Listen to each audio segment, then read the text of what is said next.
warahmatullahi wabarakatuh. Alhamdulillah wassalatu wassalamu ala rasulillah.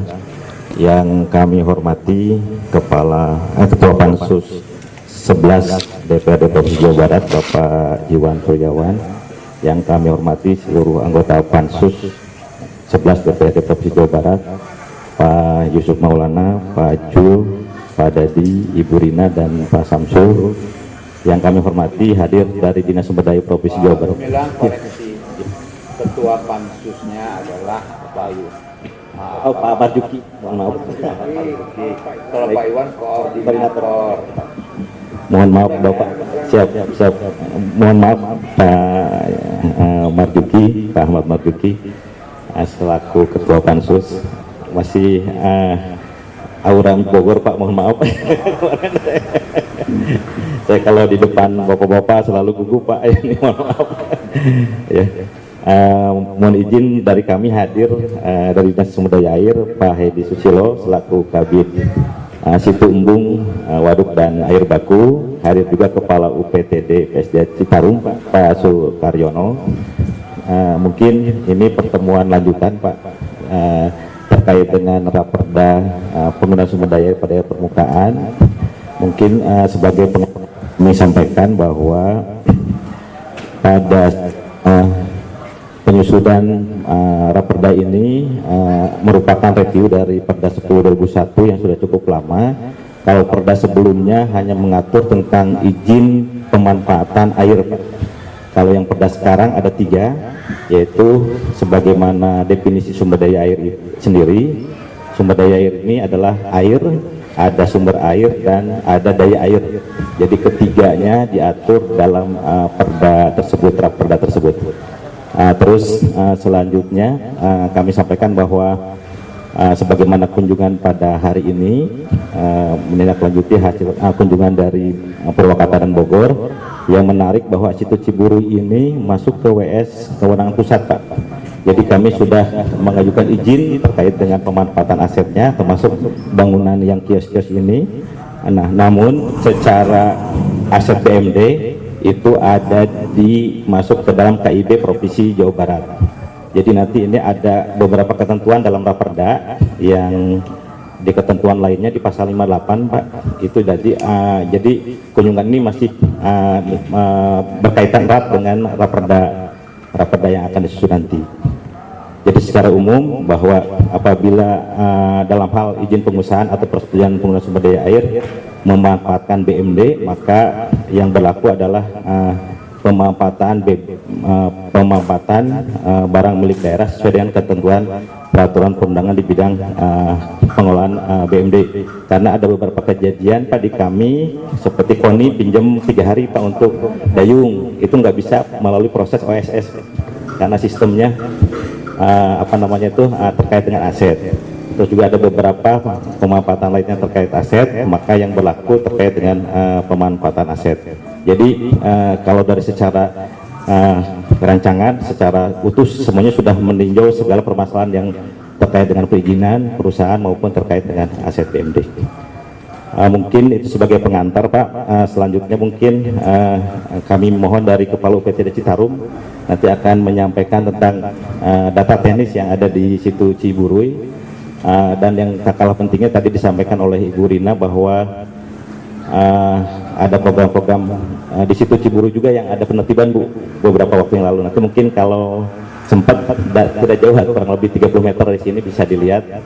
Jadi memang secara bertahap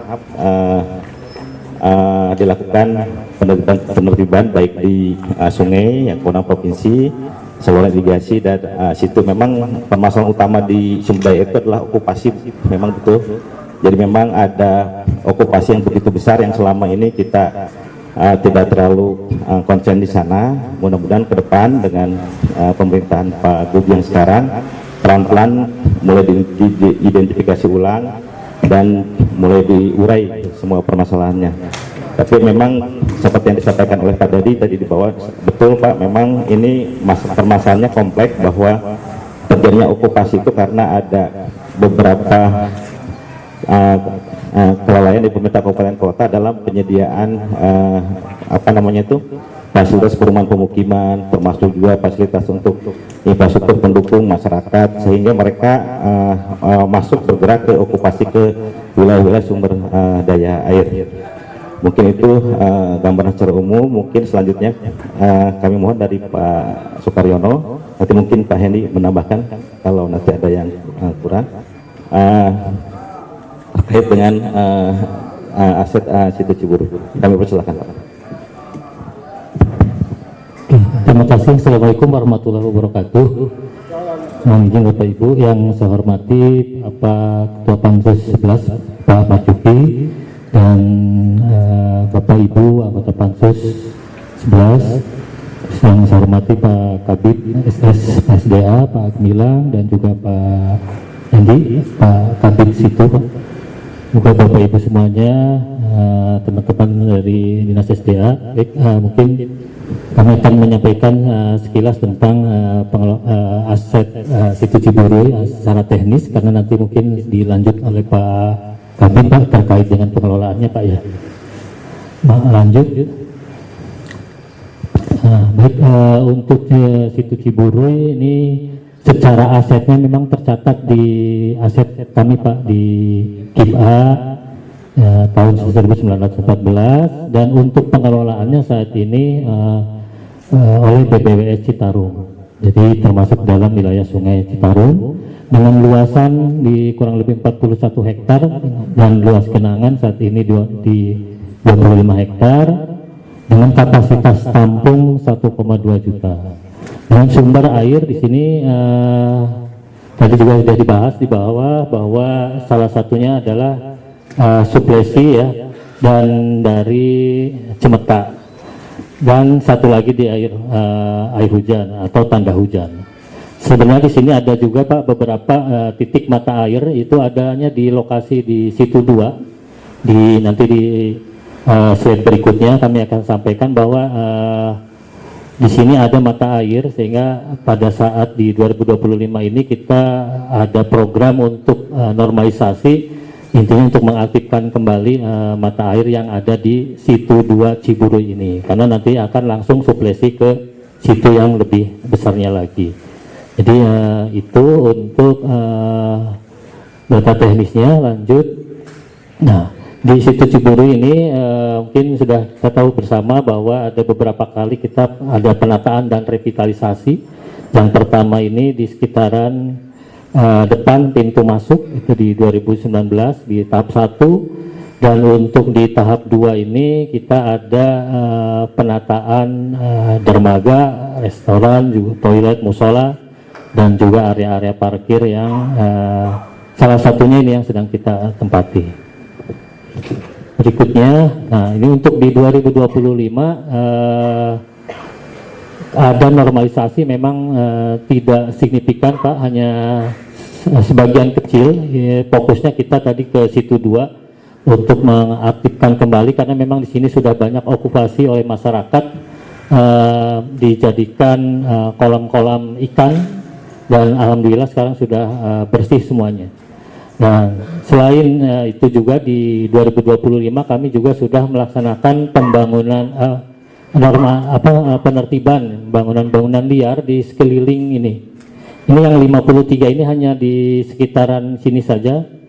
Padahal untuk pelanggaran ini ada sekitar hampir 300 bangunan liar, dan sampai saat ini dengan dibongkarnya yang 52 akhirnya mereka juga semuanya sudah hampir semuanya, dan menyisakan beberapa bangunan-bangunan fasilitas saja seperti musola dan juga ada sekolah. Jadi untuk secara keseluruhan bangunan-bangunan liar di situ Ciburu ini sudah ditertibkan semuanya. Dan untuk tindak lanjut kami juga sudah melaksanakan penanaman pohon di area yang sudah bersih. Mungkin nanti kita bisa lihat ke sebelah, karena kita khawatir setelah kita dibersihkan lagi nanti masyarakat akan turun lagi. Dan memang ada untuk kedepannya kita juga, kalau arahan dari Pak Gubernur untuk melanjutkan adanya penataan, mungkin dengan memberi ruang atau batas antara masyarakat dan juga area situ. Jadi mungkin dengan membuat pagar ikonik yang nantinya dikelilingi ini supaya bangunan-bangunan ini tidak tumbuh kembang lagi lah, seperti itu. Juga informasi terakhir terkait dengan pemanfaatan aset di sini, kami juga ada permohonan aset tanah untuk dibangunkan sekolah SLB. Ya, mungkin ini juga kita menjadi mencari solusi sebenarnya di lokasi mana yang nanti mungkin kita akan izinkan. Gitu. Dan juga mungkin kita informasikan juga ada permohonan seperti mungkin di tempat-tempat lain sekarang sedang berproses untuk permohonan lahan untuk koperasi merah putih. Itu dari Desa Ciburu. Ini juga menjadi permasalahan kami untuk solusi terkait dengan permohonan bangunan-bangunan yang dimohon oleh masyarakat itu. Lanjut. Ya, ini mungkin.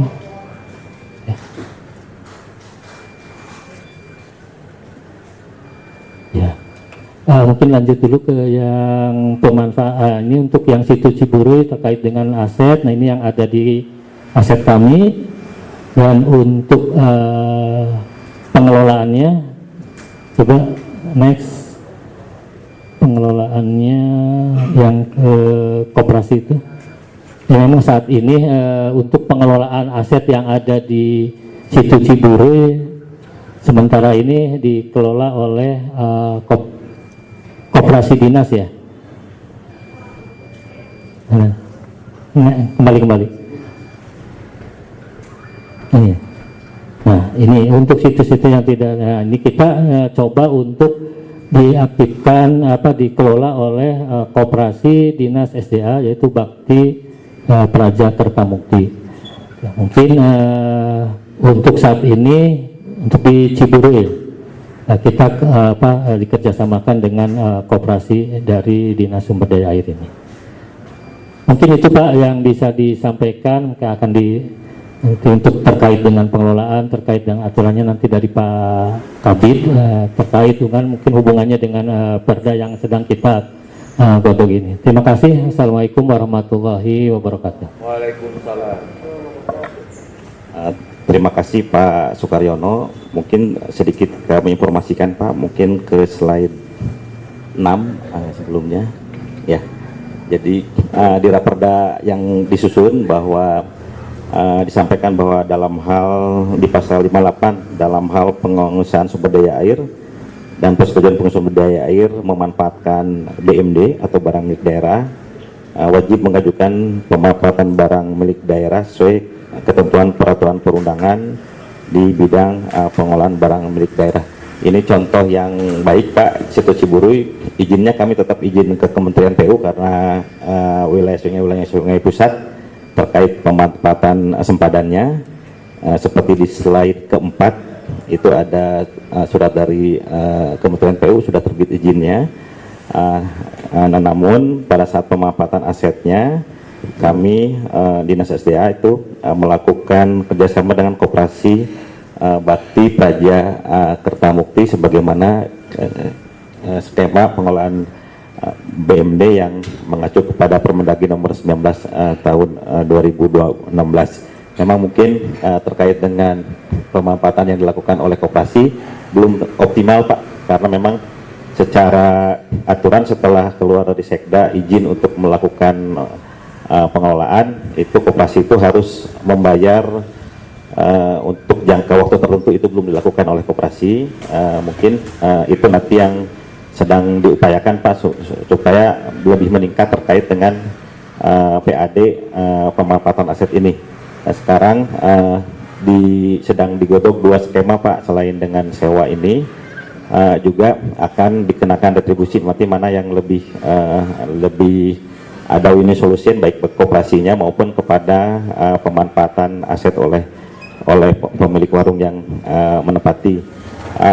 Selanjutnya juga kami dalam aset BMD ini ada kerjasama Pak dengan desa terkait parkir itu juga melibatkan Pokdarwis Pak. Pokdarwis termasuk untuk WC dan toilet itu juga masuk ke dalam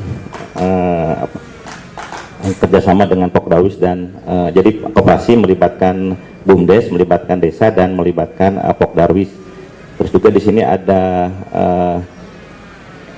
kelompok budaya Pak ya. Di sini. Kelompok budaya yang secara rutin hari Rabu dan Sabtu memanfaatkan ini Bu untuk sanggar benih budaya. Jadi kami melibatkan semua pihak untuk ikut mengelola atau mengembangkan aset di situ Ciburu ini. Mungkin fokusnya kami bahwa selain izin yang harus ditempuh ke pusat karena ini WS pusat terkait dengan Raperda ini, bahwa ada peraturan terkait aset BMB yang tetap harus dipatuhi, harus ditempuh apabila itu menyangkut terkait dengan aset BMB. Mungkin itu dari kami, barangkali Pak Kabit ya. Sedikit Pak Gemilang, Baik. ya, pimpinannya. Ini apa yang dari materi yang disampaikan, ini baru bab izin ya, ini hanya ini aja. Saya ingin menyampaikan ini nih Pak Gemilang. Ini kan sudah ada pemaparan tentang masalah pasal-pasal ini ya semuanya. Ini tuh ranperda atau perda yang ada existing? Ranperdanya kan? Raperda ya. Kalau Ya. perda belum yang dulu. Artinya begini, artinya kita belum bicara masalah perdanya, sudah juga aset-aset yang lain-lainnya sudah ikut di sini gitu ya. Ini jadi agak-agak rancu sayanya. Nanti mungkin perda tentang masalah barang milik daerah saya kira nanti mengikuti saja. Mangga turun. Baik, terima kasih Pak. Ya. Betul Pak. Jadi memang fokusnya kami hanya sampai dengan Raperda Pak, nggak ke aset sih sebenarnya Pak ya. Iya. Hanya pengen memberikan gambaran secara umum. Ya. Dari papan, Udah terlalu jauh ya. pasal-pasalnya padahal belum tentu kita sepakati. Ya, ya. Baik Pak ya. Terima kasih Pak masukannya Pak Hendi. Bismillahirrahmanirrahim. Assalamualaikum warahmatullahi wabarakatuh. Terima kasih kesempatannya yang kami hormati Bapak Ketua Pansus dan Bapak Ibu sekalian. Mohon maaf saya tidak sebutkan satu persatu. Mungkin ini juga dari saya hanya tambahan informasi saja Pak, karena tadi di bawah Pak Zul sudah mengingatkan kami pada keberlanjutan Pak Zul. Nah ini kan kemarin itu sudah ada penertiban di draft yang tadi ada di slide. Nah kan kadang-kadang kalau masyarakat itu melihat areal yang tidak dipakai, mereka suka berdalih, nanti aja, nanti kalau negara mau pakai silahkan ambil, tapi sekarang kami mau pakai dulu. Kan banyak sebenarnya di lapangan itu kalimat-kalimat seperti itu kami dengar gitu. Nah untuk keberlanjutannya, mungkin salah satu keberlanjutannya kami akan menata kembali Pak Ciburui itu termasuk ke areal-areal yang sudah ditertibkan supaya pekerjaan penertiban itu tidak berlanjut ke yang itu lagi gitu. Nanti mungkin penertibannya ke areal yang belum ditertibkan. Nah ini juga akan ada penataan dan pemanfaatannya oleh kita. Kemudian tadi juga sudah disampaikan oleh Pak Gemilang bahwa kita akan bangun pagar, walaupun pagarnya itu mungkin nanti pagarnya bukan pagar hanya pagar untuk mengetahui bahwa mana sebenarnya area situ yang tadi disebutkan 41 hektar. 41 hektar itu kan genangan dan sempadannya Bu, dan ada area darat gitu. Kalau area yang tergenangnya kan cuma 25 hektar itu. Nah pagar itu mungkin di dalam pagar itu juga orang bisa keluar masuk, cuma orang bisa tahu bahwa oh iya ini areal situ, dan yang bukan areal situ adalah yang sebelah luar pagar gitu. Nah itu akan kami lakukan, dan kami juga akan rencananya akan melakukan konservasinya. Jadi kebanyakan situ-situ itu sudah berubah ekosistemnya, airnya itu menyusut, ada tanah timbul di sana gitu. Nah ini juga untuk mengurangi tanah timbul, kita mencoba mensuplesikan kembali sebenarnya existing dari Sungai Cimeta kami akan berusaha memasukkan lagi air dari Sungai Cimeta ke sini supaya airnya itu ketika surut tidak terlalu surut, menjaga supaya tanah timbul di sekeliling situ itu berkurang begitu. Ini juga untuk mengurangi okupasi tadi. Nah, ini akan kami lakukan di tahun 2026 penataannya, dan mudah-mudahan fisiknya juga bisa sebagian dilaksanakan di tahun 2026 ini. Kami mohon izin ke Bapak dan Ibu anggota Dewan. Itu mungkin Pak informasi tambahan yang bisa saya sampaikan. Terima kasih. Saya kembalikan lagi ke Pak Gemilang. Baik, terima kasih Pak Hendi. Barangkali itu Bapak dari kami, mungkin barangkali ada masukan ke kami atau hal-hal yang perlu kami perhatikan, kami akan sangat berterima kasih untuk dapat kami tindak lanjuti. Baik, terima kasih atas paparannya. Kemudian juga saya menyampaikan terima kasih pada teman-teman Dewan yang masih semangat di akhir-akhir liburan ini ya. Ini menandakan bahwa kita tetap semangat walaupun sebenarnya suasana kebatinannya sudah libur ini Pak. Ya, saya hanya ingin bertanya, kira-kira ada nggak rencana lebih konsentrasi terhadap di samping kita menjaga lingkungan, menjaga situ itu sendiri, ada nggak upaya untuk bisa menaikkan PAD? Tadi sudah dijelaskan bahwa nanti ke depan akan ada 2 skema yang akan dikerjasamakan, baik dari koperasi maupun dari pihak yang lebih profesional lagi. Nah, saya ingin kalau memang ada rencana seperti itu, kami mungkin dari Dewan siap untuk mendorong, karena sangat mubatir sekali tempat seindah ini hanya dikelola oleh yang kurang profesional. Mungkin itu yang bisa saya sampaikan. Terima kasih.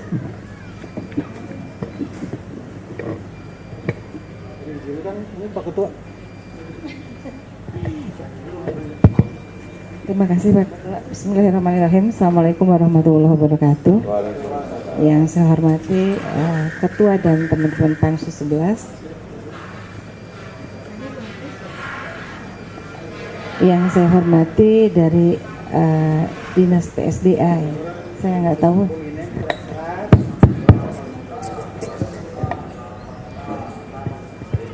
Saya hanya ingin mengulas aja apa yang tadi Pak Hendi sampaikan Pak mengenai debit air, penambahan debit air yang Sungai Meta tadi akan kembali dialirkan ke sini agar tidak terjadi tadi tanah timbul. Saya pikir kalau tanah timbul itu bukan kurangnya debit air, tapi adanya sedimentasi kan Pak, gitu ya. Satu itu, kemudian juga sedimentasi ini bisa terjadi karena faktor katakanlah bawaan dari air, misalnya dari sungai itu, atau kemudian perilaku manusia seperti itu. Yang terlebih barangkali bagaimana debit air di sini akan tetap konstan selain tadi sungai air Meta dialirkan ke sini, juga memang harus ini kan pengaruhkan barangkali Pak itu. Satu itu, kemudian coba juga dilibatkan masyarakat untuk mempunyai sense of belonging gitu ya. Mereka biar bertanggung jawab dengan kondisi existing dari situ ini sendiri.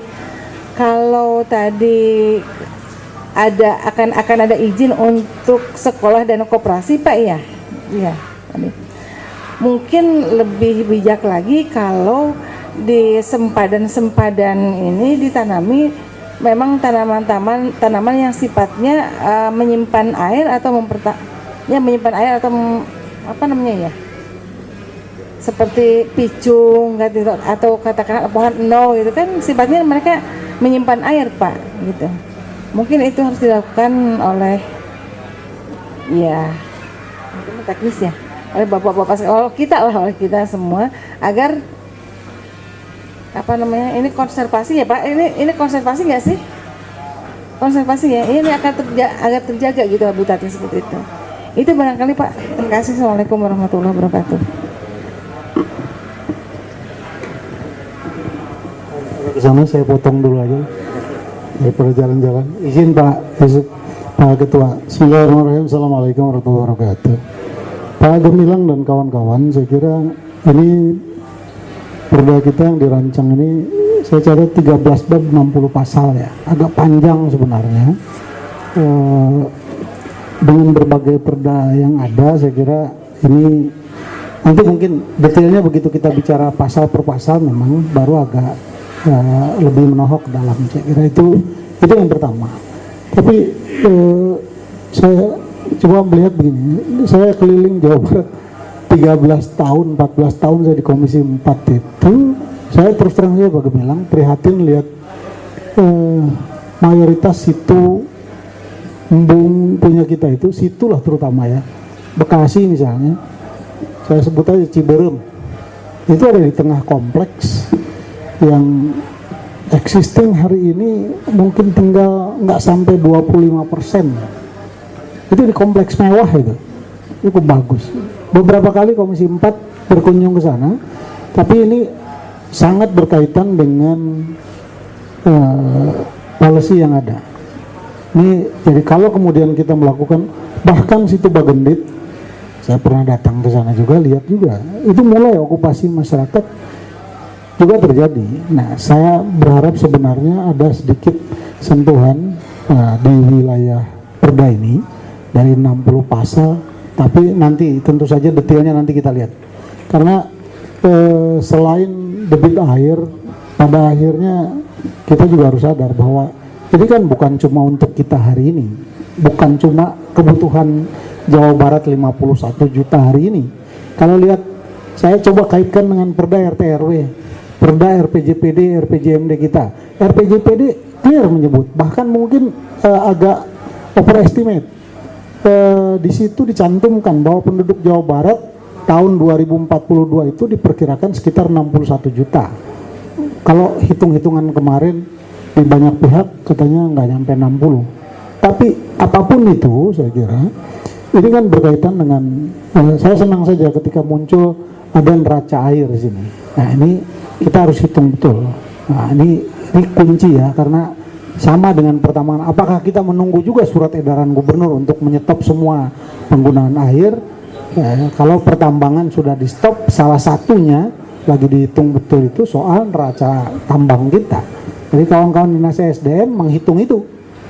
Saya kejar betul, saya bilang gimana? Pasir pada dia udah jadi overload, antara supply dan demand-nya itu akhirnya kita supply-nya nggak kira-kira lebihnya. Batu, meskipun memang belakangan beda. Masa kita harus menunggu neraca air keluar seperti itu, saya kira juga agak, saya terus terang aja ini harus agak hati-hati betul memang. Nah, satu itu. Yang kedua, fenomenanya begini, ini memang air tanah dalam, tapi kan juga kemarin agak rame itu soal Aqua. Pak Gemilang, saya pernah ke Aqua yang di Cianjur. Jadi Aqua Cianjur itu awalnya, itu data mereka sendiri ya, data mereka sendiri. Semula di sumur pantaunya itu, dan di record monitornya mereka berikan ke kami, di record komputernya awalnya sebetulnya airnya ada 35 cm di atas permukaan tanah, tempat sumur pantau itu sendiri. Di monitornya mereka tunjukkan itu. Tapi hari ini sudah turun sekitar 90 cm. Artinya muka airnya sudah turun sekitar 125 cm. Tidak aneh kalau kemudian, sekali lagi tidak aneh kalau kemudian masyarakat seputar Cianjur, bukan dapil saya, tapi ini anak Jawa Barat yang berada di seputar Aqua, saya sebut aja nggak apa-apa, di seputaran Aqua itu turun 125, mereka teriak, Pak kami nggak kebagian air. Wajar saya bilang, karena Aquanya sendiri sudah mengakui itu turun 125 cm. Saya tidak tahu apakah yang di Sukabumi mengalami nasib serupa, apakah yang di Subang mengalami nasib serupa. Nah, ini saya kira soal satu sisi memang bukan air permukaan.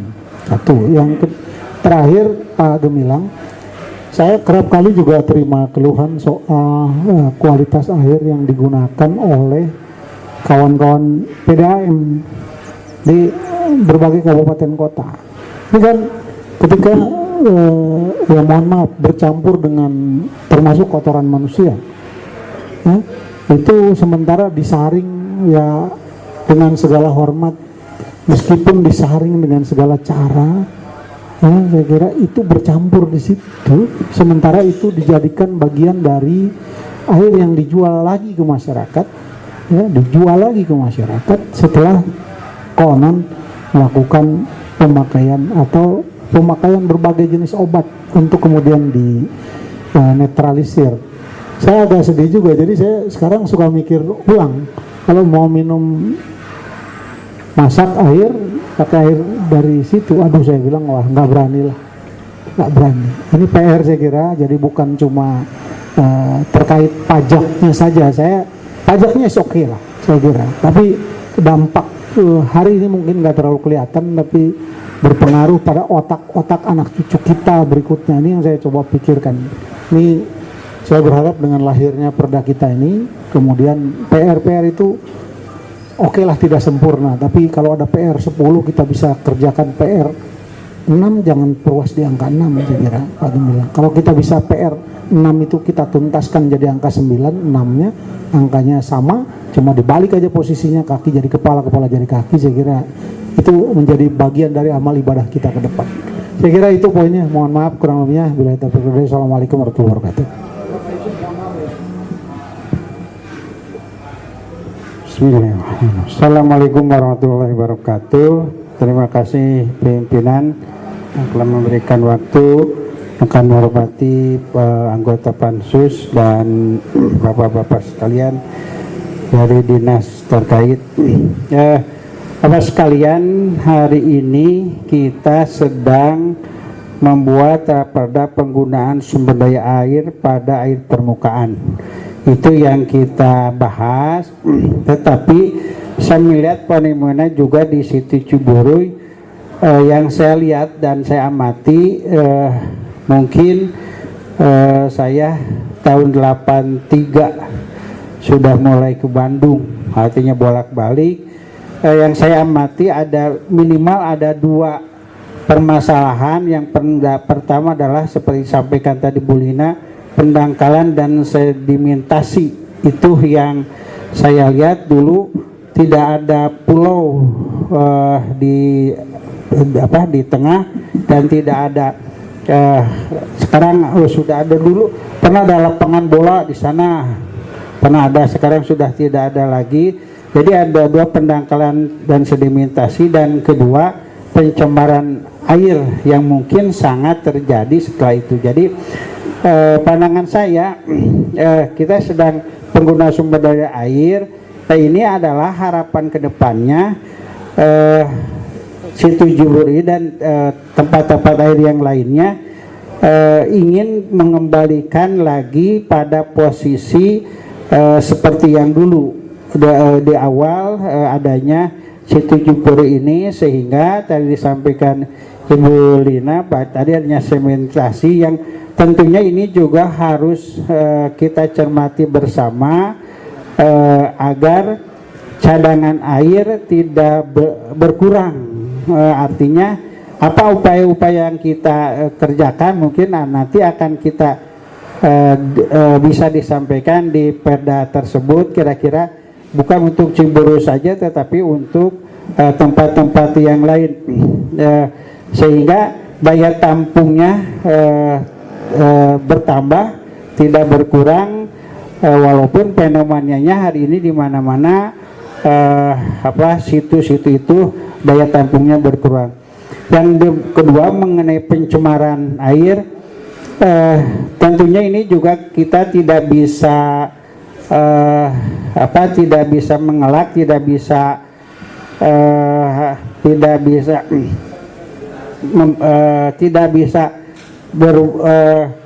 bertahan, tidak bisa mengendalikan secara maksimal, karena memang ini adalah ada perilaku masyarakat yang memang itu yang harus kita juga berikan pendidikan, edukasi terhadap mereka. Dan ini kita kembali pada perda yang ingin dikembalikan sehingga fungsi daripada Ciburi ini semakin dan mungkin yang kalau kita biarkan ini akan menjadi penurunan kualitas air, mungkin ada bau keruh dan sebagainya. Sementara kita ingin membuat perda itu ingin air permukaan itu bisa dimanfaatkan selain oleh rumah tangga, selain oleh untuk sosial, juga oleh untuk industri. Nah, kalau ini seperti itu airnya tercemar, mungkin artinya harapan kita bahwa ada PAD sebutlah di sini sehingga untuk bisa ada PAD di sini yang maksimal, tetapi kondisi airnya kualitas airnya berkurang sehingga tidak jadi menjadi sebuah harapan yang bisa ada.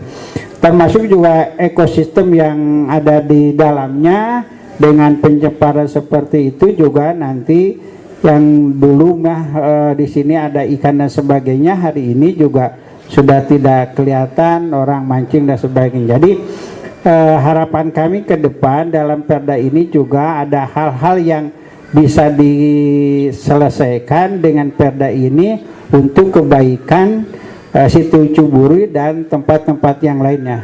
Itu mungkin Pak Kabir, mudah-mudahan perda ini juga bermanfaat untuk masyarakat dan dunia industri. Terima kasih. Assalamualaikum warahmatullahi wabarakatuh.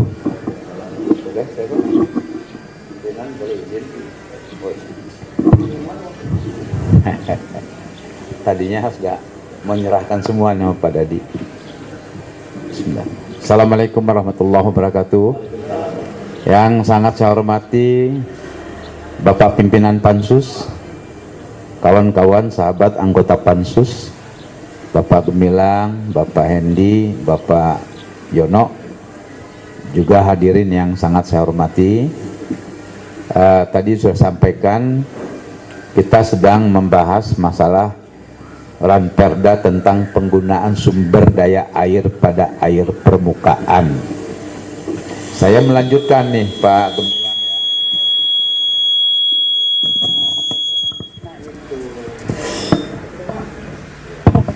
Waduh, ini mungkin vokalnya mungkin berlebihan.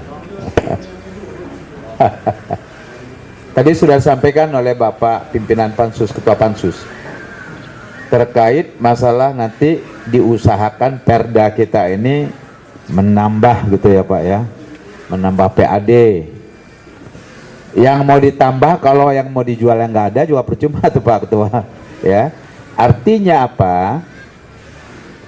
Ini kan sumber daya air ya, bisa dari cekungan air, bisa juga dari sumber mata air, begitu ya Pak ya. Nah saya kira ini semua kembali lagi kepada sistem pengawasan Pak ya, kembali lagi kepada ini, saya umum saja nih Ketua ya, kembali kepada sistem pengawasan secara lebih luas ya. Kita berbicara air, kalau air pada musim kering dia sangat tidak ada, baik itu karena sedimentasi dan segala macamnya kan. Pada saat musim hujan yang datang air bah, masalah lagi bagi kita. Jadi sistem pengawasan ya. Saya teringat jadi ya ungkapan dari seorang profesor kita, pembangunan yang berkelanjutan yang berwawasan lingkungan. Ini punten-punten nih Pak ya, saya tolong mengingatkan saja nih.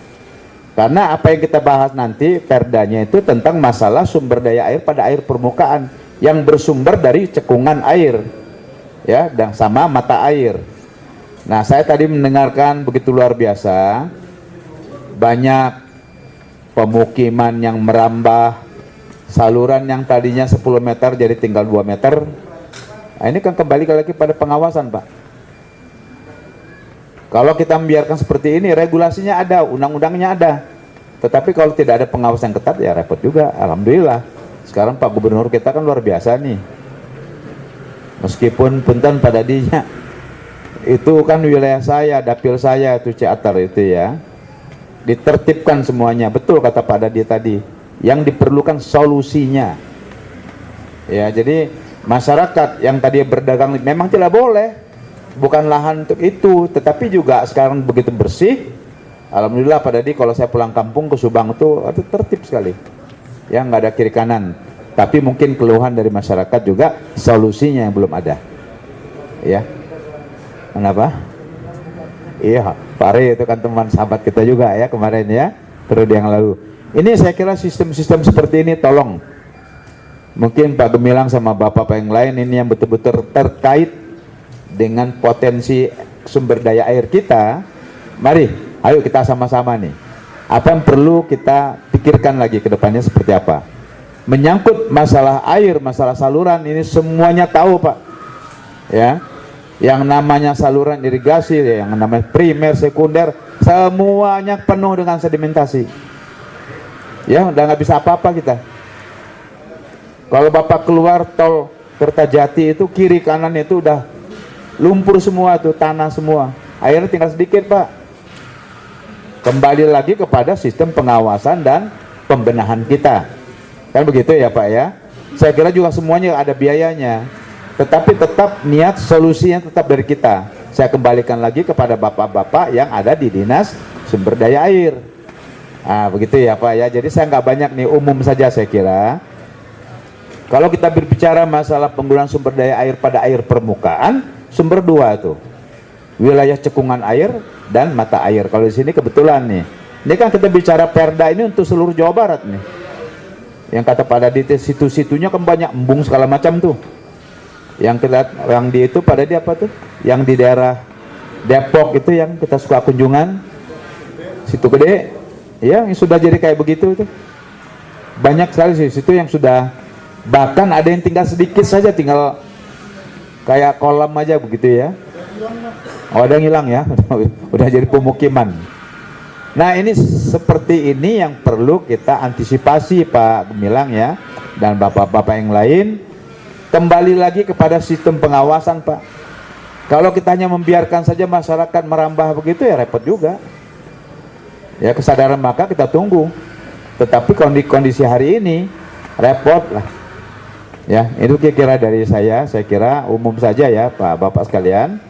Jadi kita kembali, kita berbicara tentang sumber daya air permukaan yang nanti dikatakan tadi menjadikan sumber PAD kita, tetapi kalau materi yang mau dihitung nggak ada, percuma juga akhirnya gitu Pak.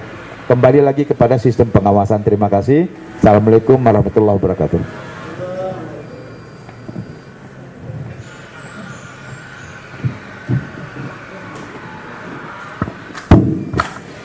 Baik, terima kasih Bapak-Bapak anggota Pansus yang telah menyampaikan masukannya Pak.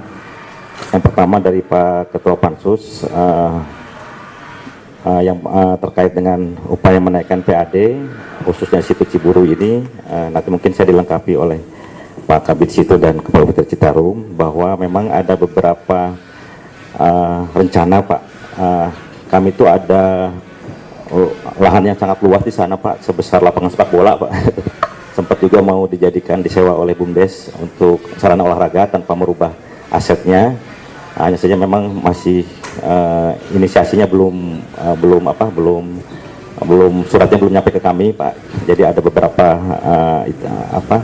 aset-aset yang bisa kita sewakan. Terus juga kami belum optimal terkait dengan kios ini Pak. Jadi keberatan daripada para penghuni kios ini, karena kebetulan dulu penghuni kios yang lama Pak, jadi masih belum stabilnya pemasukan dari pengunjung situ Ciburu. Jadi ini PR dinas dan dari desa, bagaimana caranya supaya situ Ciburu ini bisa menjadi salah satu destinasi wisata yang bisa dikunjungi wisatawan, dan tentunya akan menaikkan PAD kepada Pemprov Jabar. Terus juga terkait dengan raperdanya, saya rasa ini kalau dulu situ ini kan dimanfaatkan untuk irigasi Pak, kurang lebih di 45 hektar. Sebenarnya ini bisa dimanfaatkan untuk sumber air baku yang bisa digunakan untuk masyarakat atau untuk para penguat air baku yang lainnya, tentunya yang bisa menghasilkan PAD-nya dari sisi pajak air permukaan. Jadi mungkin ini kalau potensi sangat besar sekali Pak, memang mungkin kami butuh dorongan Pak dari semua pihak, khususnya dari Bapak-Bapak Ibu semua, agar betul-betul situ Ciburu ini dapat dikelola secara optimal Pak itu. Selanjutnya dari Ibu Rina, betul Bu, memang sense of belonging dari masyarakat yang kurang, betul Bu. Hampir semua, bukan situ Ciburu saja, hampir semua sumber air di Jawa Barat yang kewenangan provinsi itu masalahnya hampir mirip Bu. Jadi ada okupasi, terus juga masyarakat kurang kesadaran dalam menjaga sumber air, membuang sampah ke sumber-sumber air. Terus juga memang ini juga menjawab dari Pak Yusuf dan Pak Jul bahwa memang yang terjadi sekarang ini bukan hanya masyarakat Bu, jadi memang ketidaksadaran dari pemerintah daerah, kabupaten kota. Seharusnya pada saat orang akan membangun di sempadan itu kan izin IMB-nya ada di mereka Pak, harusnya. Jadi ada dua unsur pemerintah yang berperan juga. Satu sisi BPN menerbitkan sertifikat di sempadan, harusnya sempadan itu nggak boleh. Yang kedua, pemerintah kabupaten kota menerbitkan IMB, itu masalah lagi Pak. Satu yang berdiri, akhirnya yang lain ikut. Ini hampir seluruh masalah itu memang kompleks sekali Pak ini, sumber daya air ini. Ya.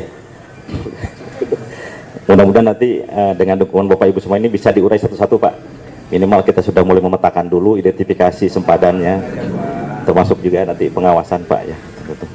Terus terima kasih Bu, nanti terkait dengan Pak Yono mungkin nanti selain pemanfaatan sekolah koperasi, dari Ibu tadi ada masukan untuk menanam tanaman atau tumbuhan yang bisa menyimpan air juga, seperti itu. Selanjutnya dari Pak Dadi, Pak terima kasih Pak. Betul Pak, memang di perda kita panjang sekali Pak, karena kita pengen komprehensif,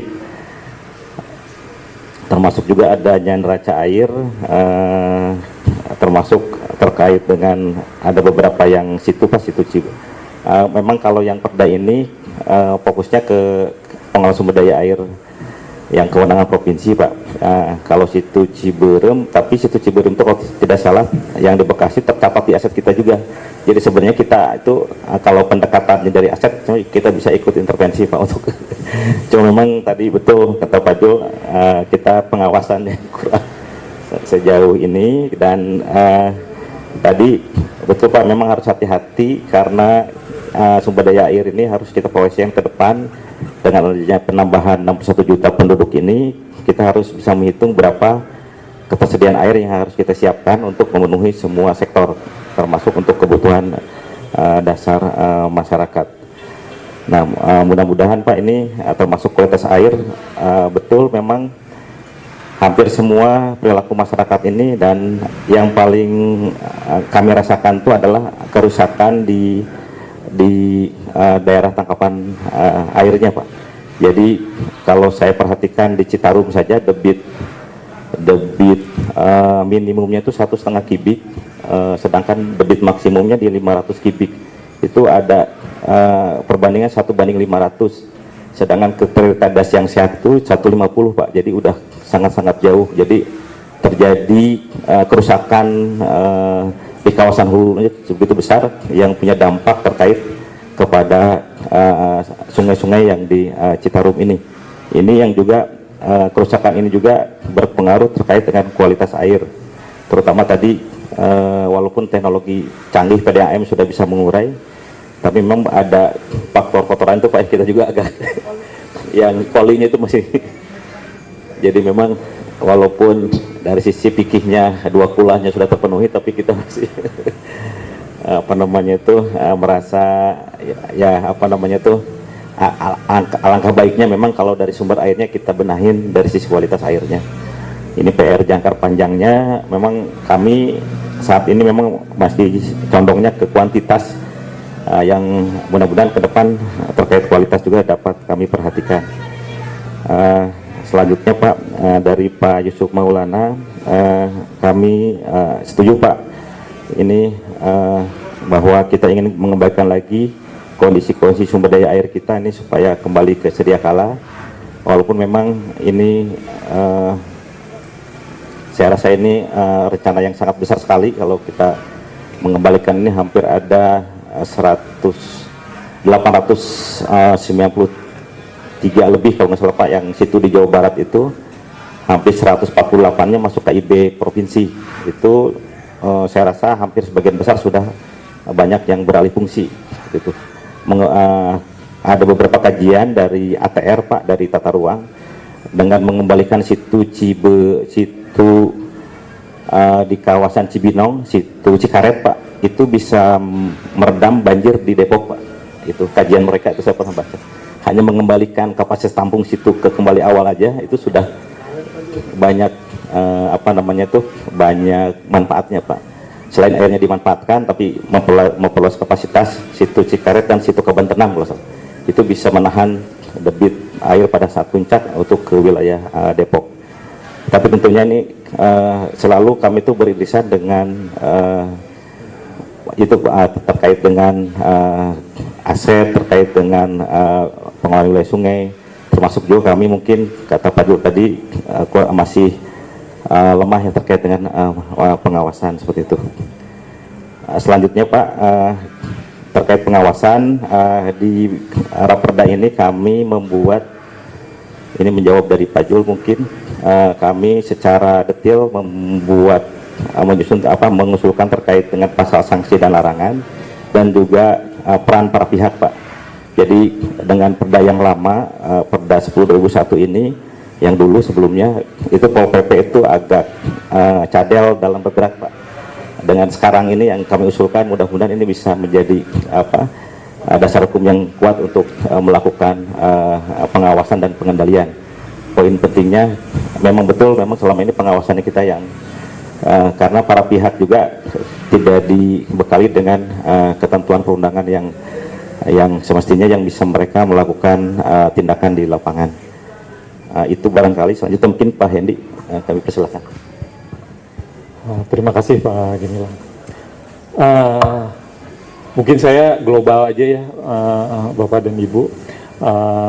Tadi betul yang disampaikan Bu Lina bahwa untuk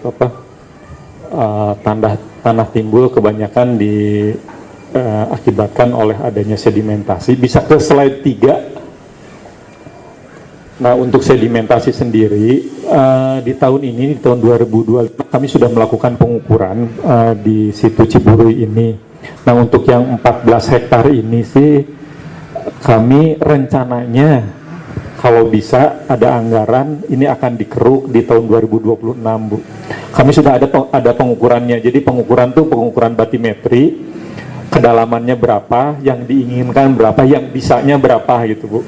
Karena kan kalau terlalu dalam juga untuk apa ya, karena tidak bisa dimanfaatkan nah, untuk yang sebelah pojok kiri atas itu sudah dilakukan kemarin Bu, dan rencananya tahun 2026 di yang 14 hektar ini.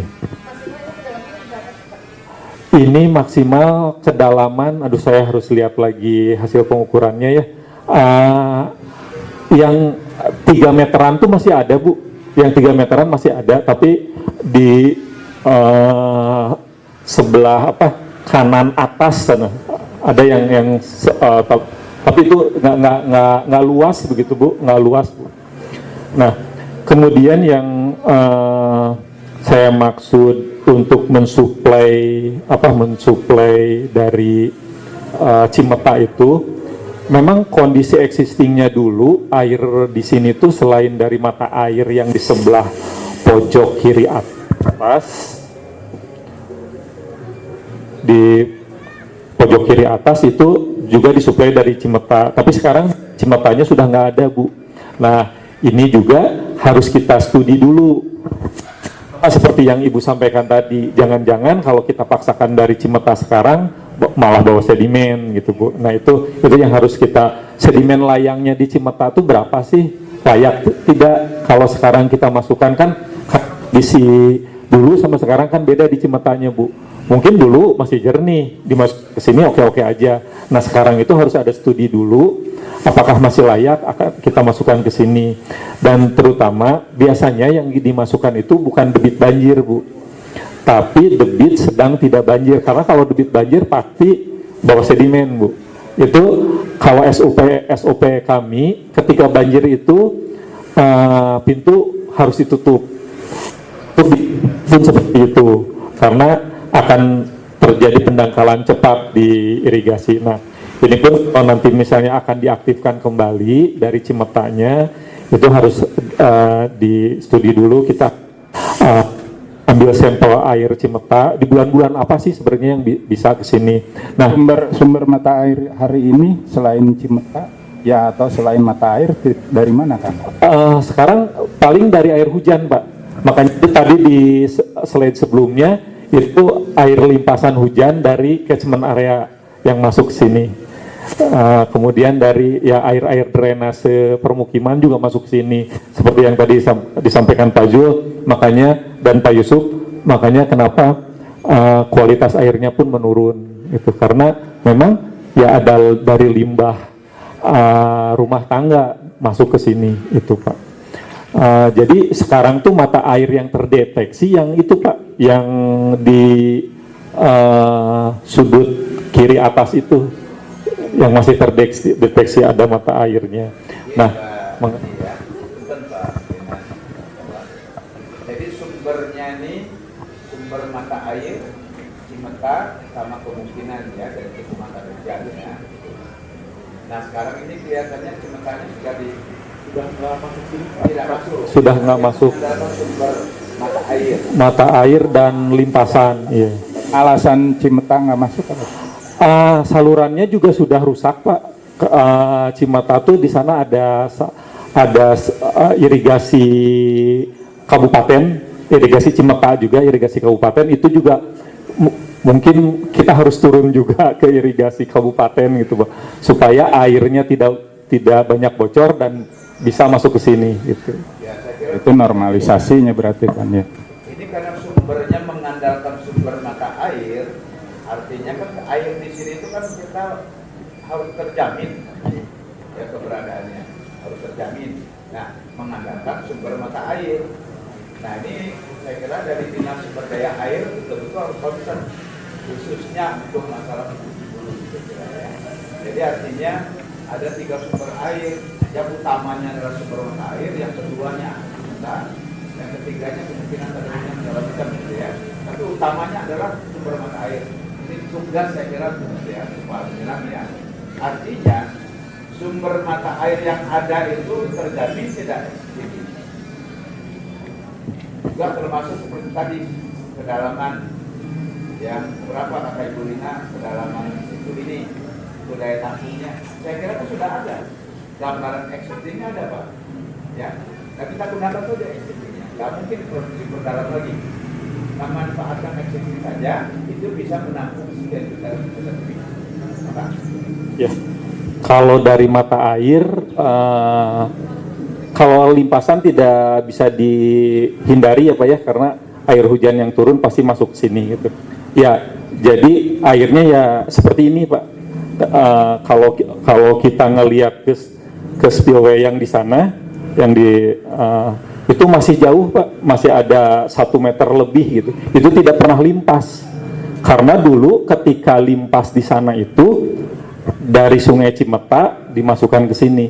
Sekarang sudah tidak pernah limpas lagi di sebelah sana. Ada pintu, ya karena hanya mengandalkan mata air dan air hujan saja gitu. Nah ini juga sebenarnya masih ini ya, untuk dari Cimeta ini masih harus dikaji dulu Pak. Utamanya seperti yang Bu Lina sampaikan, jangan sampai nanti kita masukkan bawa sedimen.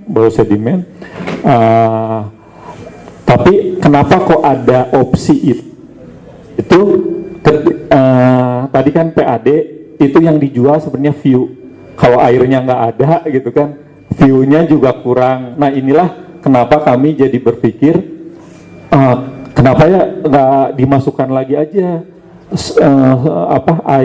sumber air dari Cimeta, supaya airnya penuh, lebih indah gitu, lebih bisa menjual. Orang-orang yang jualan di sini pun mungkin akan datang tuh bukan karena makanannya saja, tapi karena view, dan ini bisa laku disewakan dan kita bisa dapat PAD. Itu mungkin Bapak dan Ibu yang bisa saya sampaikan. Ya, saya rasa masukan aja mungkin fokus di Cimeta ini, normalisasi Cimeta ini memang harus diupayakan, nggak bisa dihindari Pak, gitu. Ya mungkin ya ada studi banding dulu ya, yang tidak terlalu memakan banyak waktu. Karena kan kalau kembali tadi ke PAD, betul hari ini belum menjual Pak, mau nu ditingali gitunya kan, ya tapi kalau kembali ke masa-masa yang sudah, kalau memang sumber dari Cimeta itu menjadi sebuah solusi, ya saya rasa nggak ada alasan sumber normalisasi di sana harus memang dilakukan gitu. Tinggal bagaimana berkomunikasi dengan pihak Pemkab, ini semua itu pertama. Kedua, ini umum ya, tidak Ciburui aja. Mungkin Pak Ketua Pansus nanti ada saya usulkan kita mengundang pihak BPN, pihak kejaksaan, kepolisian, dan lain-lain untuk lebih memantapkan Ranperda ini, mempertegas pengamanan aset-aset dan sumber daya airnya, gitu kan? Karena okupasi ini terjadi bukan di sini aja, se-Jawa Barat terjadi dan ini parah gitu. Jadi ya memang kita nggak bisa sendirian, harus banyak melibatkan beberapa pihak termasuk dalam pemantapan di Ranperda nanti. Terima kasih. Wassalamualaikum. Ya, baik. Saya ingin menambahkan bahwa sesuai dengan judulnya, Ranperda ini kan pengelolaan air permukaan, pengelolaan pemanfaatan ya. Jadi sesuai dengan judulnya, yang namanya pengelolaan kita harus lebih memandang secara lebih luas lagi ya, bukan hanya penataan. Kalau kata Bang Jul tadi kan lebih kepada pengawasan.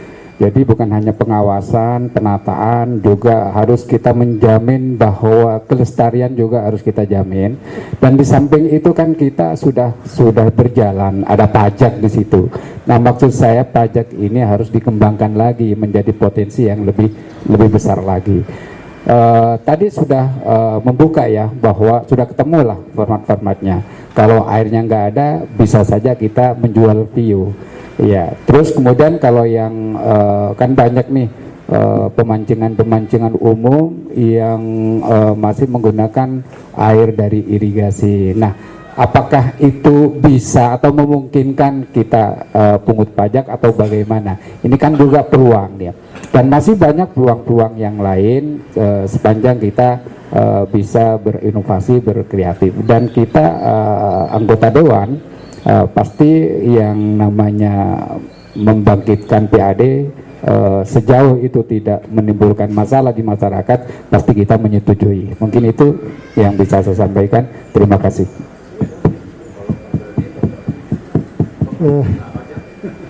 Setuju Bang, setuju, justru setuju. Karena komunitas pemancing itu orang yang punya uang. Karena kalau dia nggak punya uang nggak bakal mancing, minimal dia beli umpan. Ya kalau sabar relatif lah, karena ada yang kemarin saya lihat batu bata dicemplungin juga balong. Pak Gumilang, ini kan pada akhirnya saya melihat begini, lahirnya Perda ini karena saya kebetulan di Bapemperda, saya wakil ketua Bapemperda, dan kita godok juga salah satu kondisi ini berkaitan dengan turunnya TKD 1 sehingga itu berpengaruh pada volume APBD kita yang mengalami turbulensi jilid 3. Ini versi saya. Turbulensi jilid 1 ketika Covid, ketua HKPD, ketiga TKD turun. Pak Purbaya punya gawe. Tapi ini kan jadi PR. Kalau Pak Gubernur punya optimisme yang bagus, ya silakan saja saya kira. Cuma tetap harus dipikirkan soal solusi. Mencari gimana caranya PAD tetap bertambah. Dan salah satu potensi yang waktu itu disorot adalah soal pajak air permukaan. Nah ini yang kita ikhtiarkan sesungguhnya supaya lebih optimal untuk pendapatan asli daerah. Ini saya kira Nah, kan NPA-nya ada di kawan-kawan SDA, ya, penentuannya. Tapi secara teknis perolehannya pada akhirnya menjadi perolehan di kawan-kawan kabupaten kota. Nah, ini nih saya kira. Tapi apapun itu, sepanjang kemudian hasilnya untuk Jawa Barat, saya kira ya ini ikhtiar kita untuk memberikan kontribusi pada percepatan kesejahteraan. Yang kedua, saya kira juga soal, saya mau konfirmasi ke Pak Gemilang. Saya beberapa kali rapat di ruangan ini, di gedung ini, di bangunan ini. Pak Hendi saya kira juga hadir juga di sini. Tapi begitu selesai turun dari acara, saya ditodong sebagian tokoh masyarakat seputar ini, karena waktu itu rapat juga pernah hari Jumat. Saya ikut sholat Jumat di dekat sini. Dan itu mereka menyampaikan, padahal tolong sampaikanlah soal aspirasi kami mengenai gedung kesenian. Udah sampai ya. Jadi mudah-mudahan ini supaya, ya mohon maaf, keberadaan kita, kehadiran SDA di situ Ciburu juga bermanfaat untuk lingkungan. Ini salah satu. Entah gimana caranya, itu diakomodir, gimana caranya, saya kira ini butuh. Ya ini awareness kita terhadap lingkungan, saya kira. Jadi ini saya ketitipan. Kemudian ini urusan konsistensi kita pada saat penegakan. Saya baca meskipun belum pasal per pasal, tapi saya baca secara keseluruhan kira-kira satu kaitannya dengan Binwasda. Kalau saya analogikan dengan pertambangan, kalau pertambangan itu yang dilakukan Binwasda adalah pertambangan dengan izin resminya saja. Nah, ini apa yang nanti, mungkin nanti saya coba perdalam ketika kita masuk mulai pasal per pasal. Karena ini berkaitan dengan, ya, lagi-lagi ketika Binwasda pasti ada sanksi atau apresiasi. Nah, ini saya kira yang butuh kita lihat nanti seperti apa sesungguhnya. Nah, terkait juga dengan tadi kawan-kawan yang berusaha di sini, saudara-saudara kita yang berbisnis ini kan, kalau kemudian kegiatannya seperti ini saja, bagaimana mungkin mereka diminta sewa dengan harga yang cukup besar? Saya kira juga mereka pasti keberatan. Nah, kalau lihat persoalan seperti itu, saya ingat seorang sahabat yang pernah jadi gubernur yang namanya Ahmad Heriawan. Dulu Pak Aher itu selalu dalam banyak pekerjaan dia sebut RAM-IP, rencana aksi multi pihak implementasi pekerjaan. Nah, ini yang saya katakan semestinya ini juga berkaitan dengan dinas pariwisata. Kalau tadi diakomodir misalnya kawan-kawan soal gedung kesenian, itu harus hidup itu. Tanpa itu buat apa juga datang ke sini? Orang kalau atraksi yang ada di situ kegiatannya menampilkan seni budaya sini, wilayah seputar, selain menikmati pemandangan Ciburu, saya kira juga menjadi daya tarik sendiri. Kawan-kawan Komisi 4 juga pernah datang ke Kota Baru Parahyangan. Nah, itu ternyata kan ada shelter di situ. Ada shelter, ada bis. Dulu saya pernah, cuma ini belakangan saya kesini kok nggak pernah ketemu lagi bis yang masuk ke sini. Pernah ada masuk ke sini? Bis tadi ada. Udah nggak ada lagi. Nah, berarti dicabut trasenya rute ke sini. Padahal itu juga soal aksesibilitas. Jadi hal-hal seperti ini saya kira butuh ke tempat wisata nggak ada layanan umum juga pasti tanda tanya. Kawan-kawan Komisi 2, Komisi 5 yang terkait dengan pariwisata saya kira menjadi konsentrasi. Itu sebabnya tidak hanya melulu, sekali lagi tidak hanya melulu, ini memang konsentrasi lebih banyak di Komisi 4. Tapi mau tidak mau, suka tidak suka, kalau ingin ini lebih hidup, ini lebih bagus, saya kira konsep RAM-IP menjadi sesuatu yang amat sangat dibutuhkan. Kita kadang-kadang terlalu terlalu arogan sehingga apa yang orang lain lakukan itu langsung dicoret saja. Sepanjang bagus, saya nggak pernah anti pada siapapun. Sepanjang itu bagus, mau punya Aher, mau punya Kang Yogi, mau punya Kang Nana, silakan saja. Kok tiba-tiba hilangnya tuh hilang total gitu loh. Saya agak bingung juga ini kadang-kadang yang begini. Tapi mudah-mudahan dari sisi pekerjaannya tetap dilakukan. Kang Gemilang sampaikan ke Pak Diki, saya kira ini butuh dengan dinas pariwisata apa yang kita bisa lakukan bersama, dengan dinas perhubungan mereka diminta supportnya tetap ada aksesibilitas. Saya kira kalau enggak kita mati tetap ini. Kita tinggal menunggu waktu, masa nunggu kering aja ini. Apalagi kalau tadi rencana pengerukan nggak jadi, mata air nggak dirawat, suplesi sumbernya juga nggak diberesin, ya selesai lah sudah. 3 sumber mata airnya nggak digarap, kan paling tidak Pak Hendi, saya kira salah satu lah gitu ya dilakukan. Nggak tahu tapi ini 2026 ada nggak apa yang mau dilakukan? Apakah itu yang paling gampang ya beresin Cimeta, saya kira yang paling gampang karena kita ngolah mata air di tengah jauh lebih, kosnya pasti jauh lebih besar saya kira. Itu saya kira Pak Gumilang, nanti kita agak perdalam saya kira memang di pasal per pasal. Baik, terima kasih. Nyambung dari Pak Dadi, Pak tadi kalau kemudian situ Ciburuy ini akan dijadikan sumber PAD dari objek wisatanya, memang harus ada beberapa unsur yang harus dipenuhi 5A tadi. Ada accessibility, ada activity, ada akomodasi, amenity, sama atraksi. Nah, atraksinya mungkin di sini ada kebudayaan yang tadi disampaikan oleh Bapak ya. Kemudian amenitas, ya harus ada punya kenyamanan, harus ada fasilitas lah untuk dari sini. Ketika masyarakat berkunjung ke sini, ya tentu saja ini kan jadi sumber PAD-nya dari mereka yang datang ke sini kan. Gitu. Harus ada sarana dan prasarana akomodasi untuk mereka. Dan aksesibilitas, mudah enggak? Gitu. Nah, kemudian atraksinya seperti apa? Nah, kalau atraksi kemudian Pak, ini kan air mungkin ada kegiatan kano atau apa ya di sini bisa, kalau memang ada izin dari pemerintah itu bisa digunakan, mungkin itu bisa dijadikan salah satu indikator gitu ketika PAD ingin dihasilkan dari sana. Memang 5 ini harus terpenuhi. Itu barangkali. Terima kasih Pak. Assalamualaikum.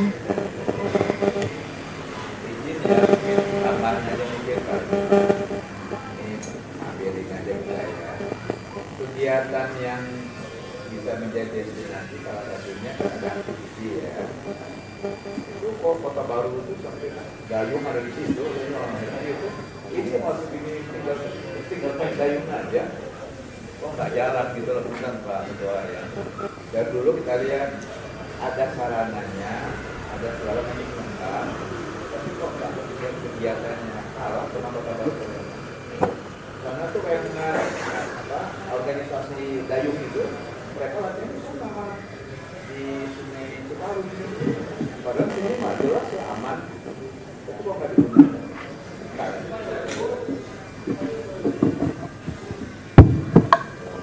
Baik, terima kasih Bapak Ibu sekalian. Mungkin nanti saya dibantu Pak Hendi dan Pak Yono juga terkait dengan sumber air. Saya ke Pak Ketua Pansus terlebih dahulu, Pak Marzuki.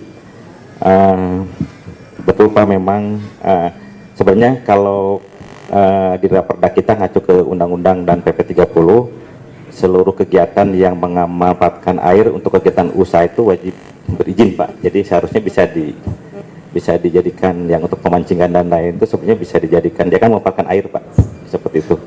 Tinggal memang nanti identifikasi sebagai objek pajaknya itu yang nanti harus dilakukan Pak. Jadi memang banyak, kalau bicara potensi sebenarnya banyak Pak. Terus juga di luar yang pemanfaatan air, kalau tahun 2016 ke belakang Pak, seluruh pemanfaatan aset itu masuk retribusi Pak, kayak yang pemanfaatan sepadan-sepadan itu. Tapi setelah 2016 ke sini ada beberapa objek aset SDA yang hilang Pak, itu juga mungkin nanti.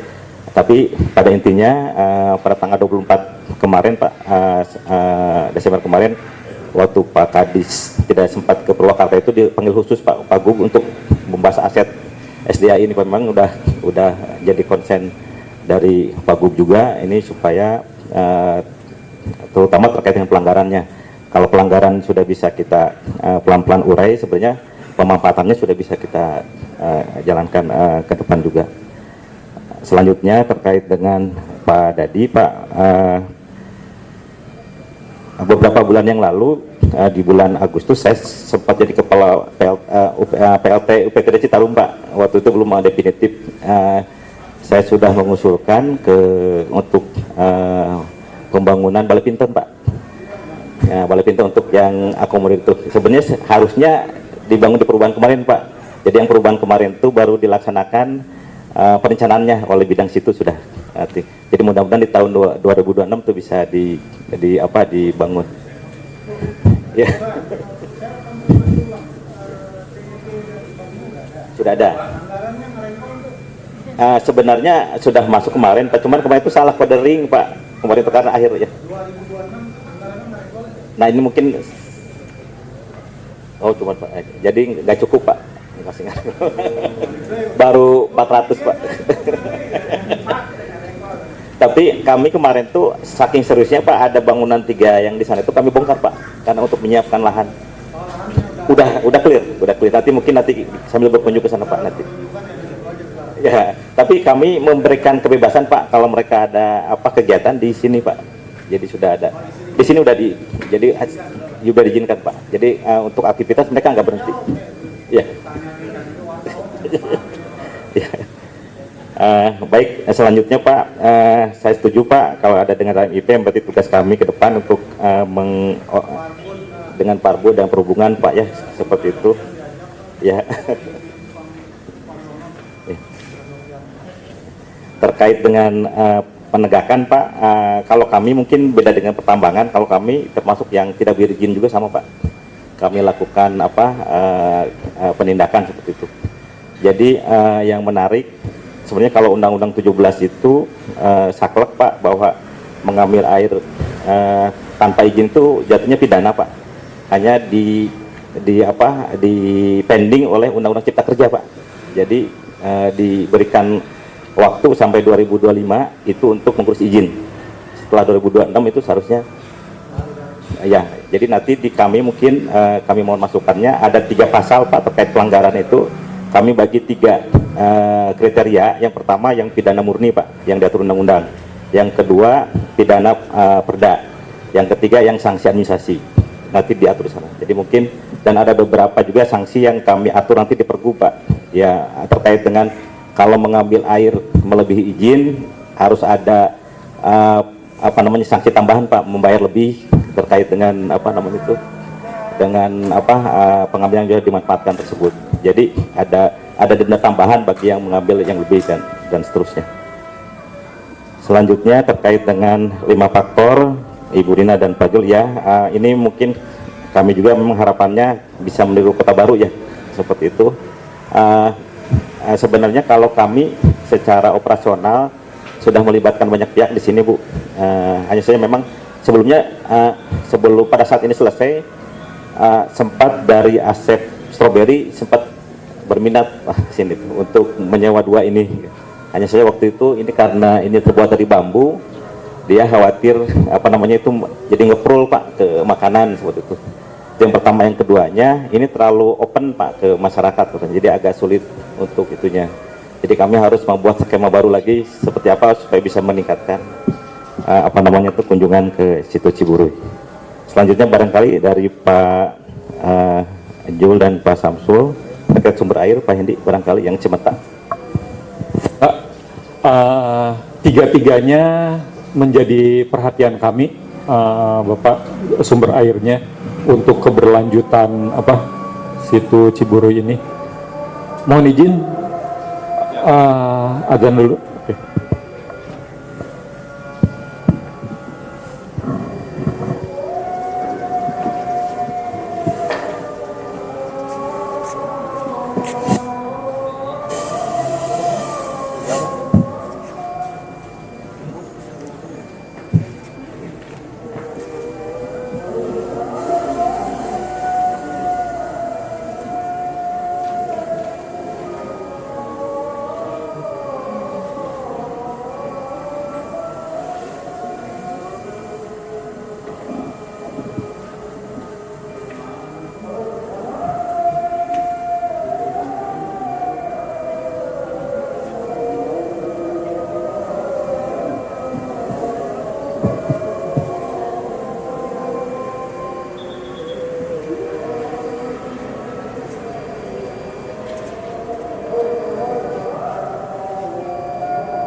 izin melanjutkan, saya kira untuk yang ini lebih ke masukan.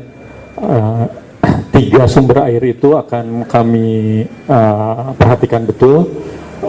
Jadi kalau untuk yang mata air itu sudah kita keruk tahun ini, dan mudah-mudahan kita dapat anggaran untuk yang 14 hektar. Kemudian mata air yang Cimeta itu juga akan kami lakukan studi. Kemudian yang dari air limpasan, nah dari air limpasan ini karena tidak bisa dihindari, air limpasan itu campur dengan campur dengan material, kemudian pasti campur dengan drainase dari perumahan. Nah itu akan kami lihat lagi seperti apa ketika air dari limbah rumah tangga itu ketika bercampur dengan air hujan pasti agak encer, Bu. Tapi ketika kemarau gitu ya, tidak ada air hujan, air itu tetap masuk. Nah itulah yang menjadi masalah sebenarnya. Gitu. Tapi nanti akan kita kaji seperti apa. Kalau di Waduk Dharma kemarin itu memang ada kolam retensi dulu, Bu, sebelum masuk ke waduknya. Dan di Waduk Dharma tidak sekomplek ini karena penduduk juga tidak sepadat ini. Gitu. Kemudian untuk yang Bu Lina sampaikan bahwa pertunjukan ini sebenarnya kami itu kalau desain udah 2 kali desain, Bu. Ada balai pinton pertama dan balai pinton yang kedua. Kalau yang pertama itu yang melingkar, nah sekarang yang bangunan gitu, ini saya sudah punya desainnya, sudah ada, tinggal anggarannya saja ya Pak Yono ya, anggarannya saja. Kalau untuk total keseluruhan itu sekitar 4 miliar kurang, Bu. Ada satu bangunan 2,4, yang satunya lagi yang terbuka itu 1,3 sekian, 1,4. Nah, yang amphitheater itu ternyata amphitheater masih jadi ya, Pak Yono, masih jadi ya. Jadi amphitheater kami punya desainnya, Bu. Yang bangunan ada desainnya. Itu tuh kami desainnya mengakomodir keinginan masyarakat sini. Jadi 2 desain itu tetap ada gitu, untuk mengakomodir di sini. Ya ada 2, Bu. Dan mungkin nanti kami akan mengundang Disorda juga, selain Parbud, Disorda. Ya yang kebayang oleh saya sih kalau dayung mungkin bukan dayung yang terlalu serius jadi atlet gitu ya. Dayung seperti atlet tapi lebih ke pariwisata gitu, yang datang ke sini cosplay sebagai atlet begitu kan, jadi itu mungkin bisa menjual juga. Ya Bu, mangga. Baik, kalau tidak ada lagi mungkin kami mohon Pak Ketua, Pak, tadi sebenarnya saya hanya mau moderator, Pak. Mohon ini mungkin terakhir dari Pak Ketua Pansus untuk memberikan arahan sekaligus penutup dan menutup acara ini, barangkali. Kami persilakan, Pak.